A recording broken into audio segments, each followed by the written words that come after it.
நீங்கள் police station போய் complaint கொடுத்தோம், உங்கள் கம்ப்ளைண்ட் மேலே அங்கே உள்ள இன்ஸ்பெக்டர் ஆஃப் போலீஸ் இல்லைனா officer in charge of the police station எந்த ஆக்ஷனும் எடுக்காமல் இல்லைனா எஃப்ஐஆர் போடாமல் இருந்தாங்கன்னா அவங்ககிட்ட அட்லீஸ்ட் உங்கள் கம்ப்ளைண்ட்டுக்கான சிஎஸ்ஆர் காப்பியாச்சும் கேட்டு வாங்குங்க.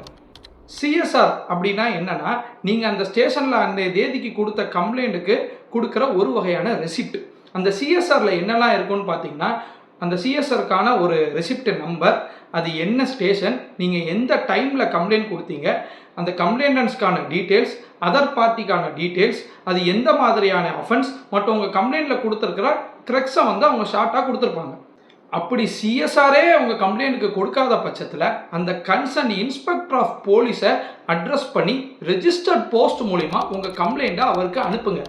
அப்படி அந்த புகாரை அவருக்கு அனுப்பியும் அவர் நடவடிக்கை எடுக்காத பட்சத்தில் செக்ஷன் 173 கிளாஸ் 4 ஆஃப் BNSS 2023 படி அவரோட ஹையர் அஃபிஷியல், அதாவது சூப்பரண்டன்ட் ஆஃப் போலீஸ்க்கு ரெஜிஸ்டர் போஸ்ட் மூலிமா உங்கள் புகாரை மறுபடியும் அவருக்கு அனுப்புங்க. இதே இது சென்னை மாதிரியான சிட்டியாக இருந்தாங்கன்னா டெபுட்டி கமிஷனர் ஆஃப் போலீஸ்க்கு உங்கள் புகாரை அனுப்பணும். உங்கள் கம்ப்ளைண்ட் அப்படி அந்த உயர் அதிகாரிக்கு கிடைக்கும் பட்சத்தில் அதில் குற்றம் நடந்திருக்கு என்று அவருக்கு தெரிய வந்துச்சுன்னா அவராக முன் வந்து உங்கள் புகார் மேலே இன்வெஸ்டிகேஷன் கண்டக்ட் பண்ணலாம். அப்படி இல்லைனா அவர் கீழே இருக்கிற சபார்டினேட் போலீஸ் இல்லைனா நீங்கள் எங்கே கம்ப்ளைண்ட் கொடுத்தீங்களோ அந்த இன்ஸ்பெக்டர் ஆஃப் போலீஸையே டைரக்ட் பண்ணி இன்வெஸ்டிகேஷன் பண்ண சொல்லி உங்கள் புகார் மேலே எஃப்ஐஆரை ரெஜிஸ்டர் பண்ணுவாங்க.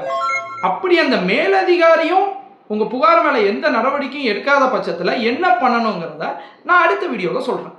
இந்த மாதிரியான லீகல் கண்டென்ட் மற்றும் லீகல் அப்டேட்ஸை பற்றி தெரிஞ்சுக்க நம்ம சேனலை ஃபாலோ அண்ட் சப்ஸ்கிரைப் பண்ணுங்கள்.